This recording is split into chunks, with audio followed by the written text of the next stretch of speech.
Nwanne anyị nwoke a na-akpọ Fada Salụ ọkwa Fada Chalụ Ọkụ ka gịnị ka na-akpọ ya Chalụ Ọkụ. Agwara m unu from origin si na nwanne anyị nwoke ahụ na-abụ ọvụ aja ndị mmadụ chụrụ n'ezi o jee tọọ ya enye ọ makwa ebe ọ na-atọ ya. Mmadụ bupụrụ nsogbu uke dị ya na-arụ bupụ ya ije bulu uke sinzi o bidoro tọọ ebe uke ndị mmadụ efuga na uke esebe gị ofu nwanne anyị nwoke maka na ọ ka bụ nwanne anyị ka ọ bụ.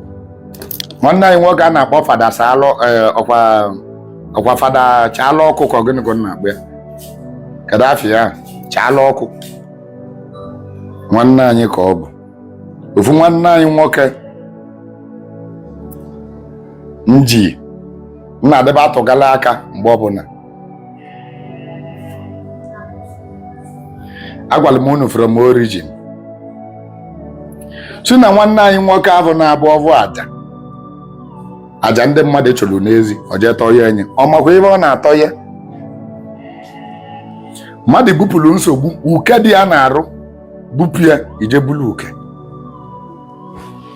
sinzi o bidoro tọọ ebe uke ndị mmadụ in order ka o jiri create ya content wee followers na chọọchị ya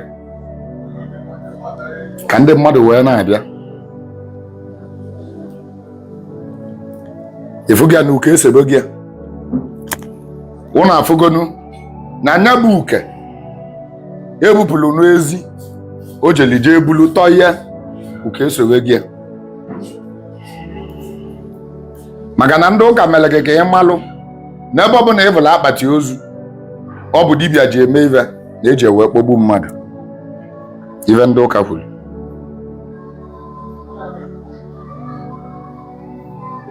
Mama gwara gị na mmadụ ji akpati ozu ebupụ ọnwụ, mmadụ ji akpati ozu ebupụ ajọ nlọ, mmadụ ji akpati ozu ebupụ ọkụ ọgbụgba, mmadụ ji akpati ozu ebupụ asidenti, mmadụ ji akpati ozu ebupụ ibe mmebi. Mana Chalụ Ọkụ na ndị otu ya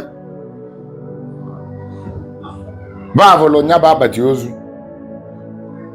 wee sị gị nọ mmadụ ka eji ewe ekechi ma mmadụ nọ na o ji egbu negodo akpati ozu ekele eke negodo mgbele ekechizi ịma mmadụ nọ na ekechili n'ebe a ọtọpe enye uke mmadụ kechili mmadụ batara welu ihe niile na-esi ekechite gị nwa atọ ya anya ịtọ ya enye nya bụ uke dị gị mma uke esobe gị.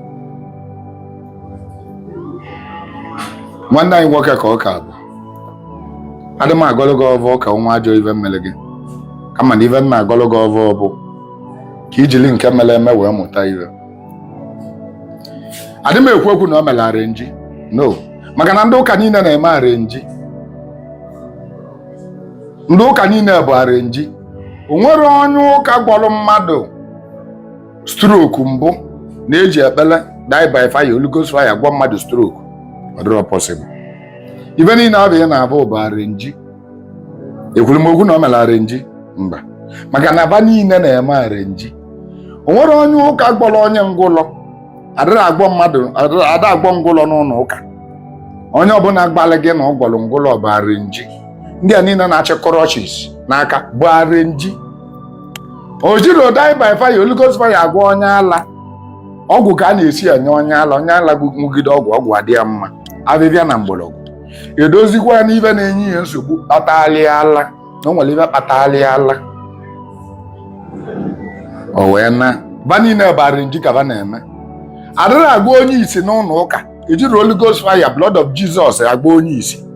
Onye ọbụla agbalị gị na o ji Holy Ghost fire blood of Jesus wee gba onye isi bụ arenji. Ịbụla aba niile bụ arenji. Ekwuru m na ọ na-eme arenji maka na aba niile bụ arenji na ọkụkọ rapụ kwom nwere iwe eji wee zụọ ụmụ ya.